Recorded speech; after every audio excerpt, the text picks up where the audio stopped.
হারোদুপ পাহাড়ে চলে গেছিল মকিম ভাইয়ের বাড়ি। মানে মকিম ভাইয়ের বাড়ি যায় গেছি তো মকিমকে দেখছি তার বাড়িতে কেউ নেই। মকিমকে দেখছি একলাই বসে খাইছে। তো হারাকে দেখে মকিম ভাই কইছে যে হার বাপ মা হার বউ তো কেউ নেই, সবাই চলে গেছে আর খালুকে দেখতে।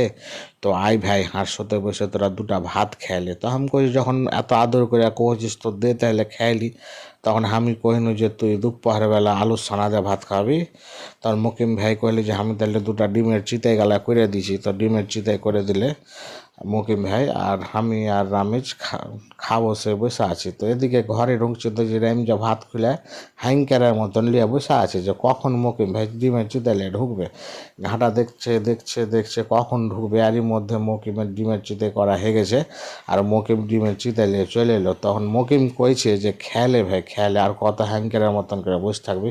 তো ডিমের চিতাই দিয়া যা হোক হারা খাইনু।